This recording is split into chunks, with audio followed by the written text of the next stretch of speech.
እንግዲህ ከካዳስተር ምንድነው ምን ጠቀሜታስ የሚለውን በተመለከተ እንግዲህ ካዳስተር ማለት ዘመናዊ የመሬት አያያዝ ስርዓት ማለት ባለ መብቱ ምን ይጠበቃሉ የሚሉ ነገሮች አሉ። እንግዲህ የመጀመሪያው መረጃ የካርታ መረጃ የሚባለው የቦታው መገኛ፣ የቦታው ወሰን፣ የቦታ ስፋት፣ የቦታው ቅርጽ እና አጎራባቾችን በትክክል ሬጂስተር የሚያደርግ ሲስተም ነው ማለት ነው፣ ስርዓት ነው ማለት ነው።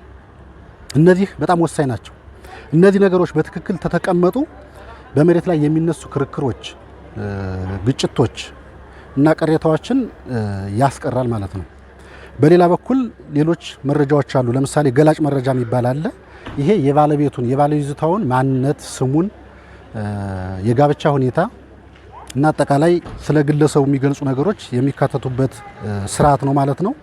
እንግዲህ ይሄ በዋናነት ጠቀሜታው ምንድነው ከተባለ ከዚህ ቀደም የምናያቸው የግጭት የሚነሳባቸው ክርክር የሚነሳባቸውን ነገሮች ለአንዴና ለመጨረሻ ጊዜ ሲስተም ውስጥ በማስገባት ማንኛውም ሰው በቀላሉ የማያጭበረብረው እንደገና ሊሰራ ሊከለስ የማይችል ቋሚ መረጃ ነው ማለት ነው።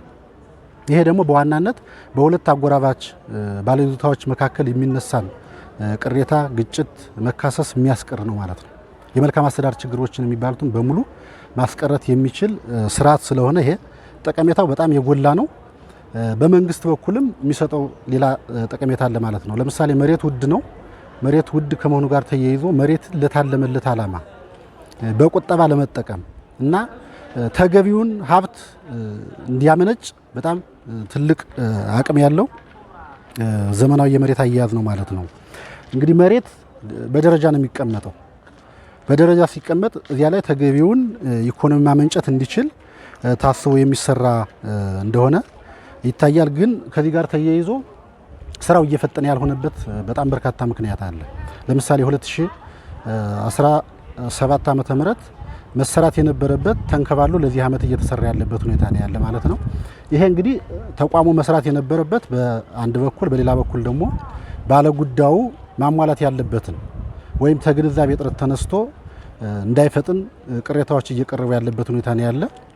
እንግዲህ ቅሬታ ማቅረብ ይቻላል፣ ግን የቅሬታው ይዘት በራሱ ብዙ ስህተት ያለበት ነው። ለምሳሌ ከ10% በመቀነስና በመጨመር ተባለው ይዘታው በተለያየ ምክንያት በመሰረተ ልማት በማስከበርና በተለያዩ ምክንያቶች ይዞታው የሚቀንስበት ወይም የሚጨምርበት ሁኔታ ይፈጠራል። ይሄን ማህበረሰቡ ካለመረዳቱ እያንዳንዷን ሽርፍራፊ መሬት ለምን ቀረች በሚል ቅሬታ የሚያቀርብበት ሁኔታ ይፈጠራል። በእርግጥ ቅሬታ ማቅረብ መብት ነው፣ ግን ደግሞ ስራውን እያጓተተ ያለበት ሁኔታ ነው ያለ ማለት ነው። በሌላ በኩል የመንግስት ይዞታዎች የወል መሬቶች ተለቅሞ ያልተሰሩበት ሁኔታ ነው ያለ። እነሱ አሁን ከቀበሌዎች ጋር ከሚመለከተው የመሬት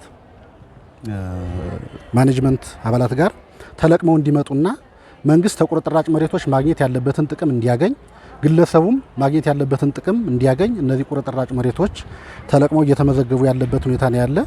ይሄ እንግዲህ የመሬት ብክነትን እና መሬት ለታለመለት ዓላማ እንዲውል እየተደረገበት ያለበት ስርዓት አለ ማለት ነው። ስራው እየተሰራ ያለ ያደረ ስራም ቢሆን ይሄ በትክክል ሊታለፍ የማይችል ተግባር ከመሆኑ ጋር ተይዞ ለምሳሌ በ2017 4000 መሰራት ነበረበት። እሱ ያደረ ስራም ሆኖ 2017 ላይ የቅድመ ዝግጅት ስራዎች ሲሰሩ ቆይተው አሁን ላይ እየተሰሩ ነው። 2400 መሰራት የነበረበት ነበር። እስካሁን 2135 ካርታ ለባለይዞታዎች ያሰራጨንበት ሁኔታ ነው ያለ ማለት ነው። እንግዲህ ቅድም እንዳልኩትኝ የሙያተኛ ማነስ አለ።